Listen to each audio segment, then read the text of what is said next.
अमन ने बीकॉम किया था, लेकिन डिग्री के बावजूद उसे नौकरी नहीं मिली। दोस्तों ने बड़े शहर जाने की सलाह दी, लेकिन मां की तबीयत और बहन की पढ़ाई के खर्च के चलते वह कहीं दूर नहीं जा सकता था। उसकी जिंदगी में रोज का संघर्ष ही उसकी हकीकत थी। एक दिन अखबार में एक होटल में वेटर की जरूरत का इश्तिहार देखा और तुरंत वहां पहुंच गया। होटल का नाम था सनराइज रिट्रीट, शहर का सबसे नामी होटल। जब वो वहां पहुंचा तो उसे रिसेप्शन पर रुकवाया गया। थोड़ी देर में एचआर मैनेजर आया और कहा कि हमारे मालिक ही हर इंटरव्यू लेते हैं, आपको उनसे मिलना होगा।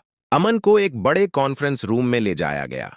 वहां एक औरत बैठी थी, उम्र लगभग 25-27 साल, तेज नजरें, प्रोफेशनल पहनावा, लेकिन चेहरा कुछ जाना पहचाना सा लगा। अमन जैसे ही कुर्सी पर बैठा, दोनों की नजरें मिलीं। औरत ने एक गहरी सांस ली और कहा, अमन। अमन सन्न रह गया। ये तो रिया थी, उसकी कॉलेज की प्रेमिका। कॉलेज के दिन याद आ गए। दोनों साथ पढ़ते थे, साथ ख्वाब देखते थे। अमन मिडिल क्लास था, रिया एक अमीर बाप की इकलौती बेटी। दोनों का प्यार सच्चा था, लेकिन रिया के पिता ने उनके रिश्ते को तोड़ने के लिए उसे शहर से दूर भेज दिया। एक आखिरी चिट्ठी आई थी अमन के नाम, फिर खामोशी छा गई थी। रिया ने धीरे से पूछा, तुम यहां वेटर की नौकरी मांगने आए हो? अमन ने सिर झुका लिया। हाँ, हालात ने मजबूर कर दिया। रिया कुछ पल चुप रही, फिर कहा, तुम्हें पता है, इस होटल के मालिक अब मैं हूं। ये मेरे पापा ने मेरे नाम कर दिया जब मैं एमबीए कर रही थी। अमन कुछ नहीं बोला।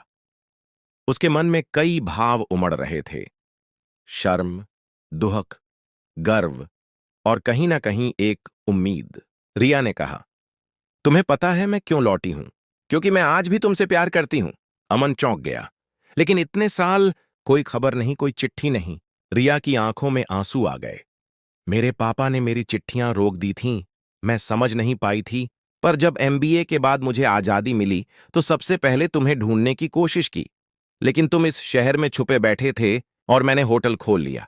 किस्मत ने आज तुम्हें खुद मेरे सामने लाकर खड़ा कर दिया। रिया ने अमन से कहा, अगर तुम्हें नौकरी चाहिए तो बताओ क्या करना है, लेकिन अगर तुम चाहो तो ये होटल तुम्हारा भी हो सकता है। अमन ने कुछ देर सोचा। वो खुददार था। मैं नौकरी चाहता हूं, लेकिन अपनी मेहनत से। मैं नहीं चाहता कि हमारा रिश्ता दया पर टिके। रिया मुस्कुरा दी। ठीक है, कल से तुम्हारा ट्रेनिंग शुरू। और हां, ये रिश्ता अब फिर से शुरू कर सकते हैं, अगर तुम चाहो। अमन ने होटल में वेटर से शुरुआत की, दिन रात मेहनत की। रिया ने कभी उसे अलग नजरों से नहीं देखा। कुछ महीनों बाद उसे सुपरवाइजर बना दिया गया, फिर एक साल में होटल का जनरल मैनेजर। और एक दिन उसी होटल में जहां अमन ने नौकरी मांगी थी, शादी का मंडप सजा। अमन और रिया की शादी हुई। दोनों ने अपने बीते हुए कल को नहीं, आने वाले कल को अपनाया। कभी कभी जिंदगी हमें वहीं ले आती है जहां से हम टूटे थे। फर्क सिर्फ इतना होता है कि इस बार हम मजबूत होते हैं।